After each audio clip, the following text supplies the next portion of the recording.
The BVI National Parks Trust and BVI Olympic Committee joined forces to host the 2016 Flower and Garden Festival on Friday, May 27th under the theme, A Garden of Olympic Dreams. Officials used the opportunity to stress the value of native plants to the Virgin Islands as well as highlight BVI Olympians. Nia Douglas has this report. This year's Flower and Garden Show showcased, among other things, floral exhibits, horticultural demonstrations, and BVI Olympians. JTV's Hot Trends spoke with representatives of the National Parks Trust, who encouraged the public to become more environmentally aware through their colorful display of various plant species.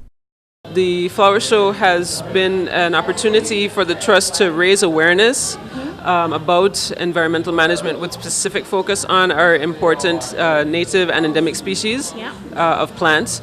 And it's also an opportunity to just, bring the public and allow them to experience and react to and hopefully make future decisions about, choosing to have more plants around them because, they're not just for beauty, they're also for health. Right. And they help us with survival.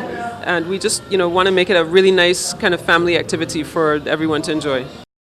Both National Parks Trust and the Botanic Gardens hope that the Flower Show would help highlight the importance of being aware of both native and non-native plant species in the BVI. We try to encourage people not to bring in plants from other islands. Right. I know keen gardeners like to travel and slip a little seed, a little plant in their pocket. But what you have to know is that can introduce pests. Yeah. We've heard of mealybug, and Puerto Rico right now is undergoing a serious cactus pest, which if we get that here could be devastating for our cactus. So if people going to Puerto Rico all the time, that means you should wash your boots. If you go out hiking in a national park in Puerto Rico, wash your boots. Don't bring any plants material back. You have to take it really seriously about not moving plants between islands.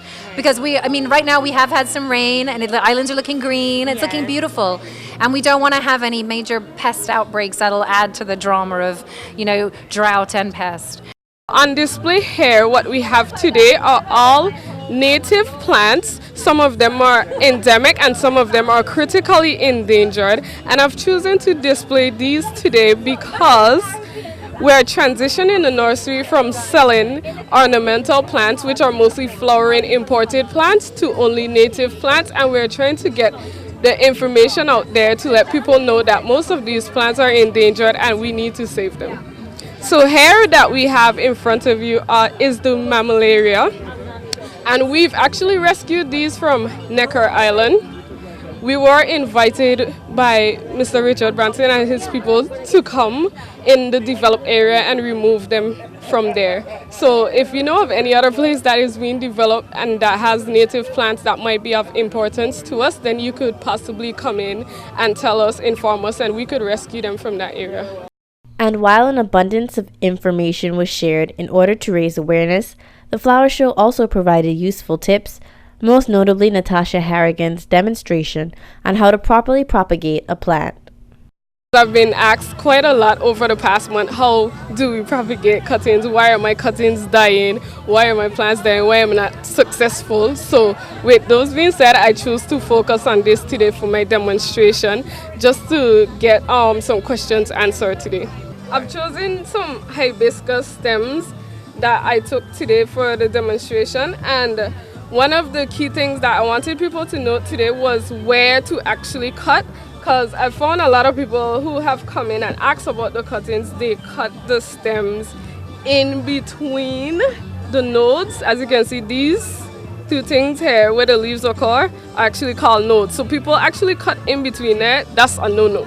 That's wrong. You wouldn't get the plants to grow that way. So what you actually have to do is cut underneath the nodes and cut at an angle. You can't actually cut it straight across and be like, oh yeah. No, with the angle, you're actually increasing the surface area where you could put the rooting hormone so that the plant could actually grow. So I'll just do one quickly. You cut right underneath the node. All right, 45-degree angle, yeah. So after you cut right underneath the node, you place it in rooting powder.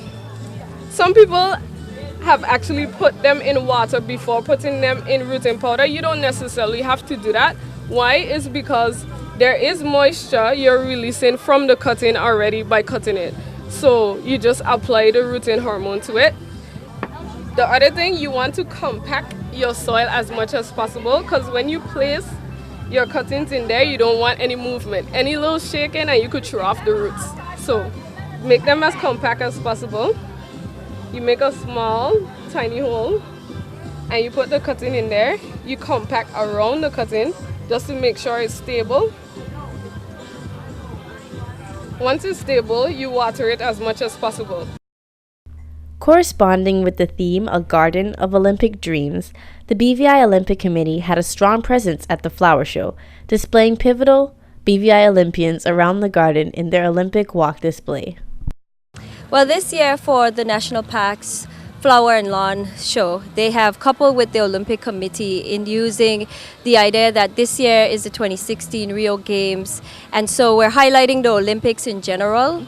And so today, right now, we're actually standing next to the Olympic Walk, which highlights all the Olympians that have participated this far for the British Virgin Islands in the various Olympic Games. In addition to the Olympic walk, plant exhibits and demonstrations were the colorful craft and culinary displays and booths. I'm Nia Douglas reporting for JTV News.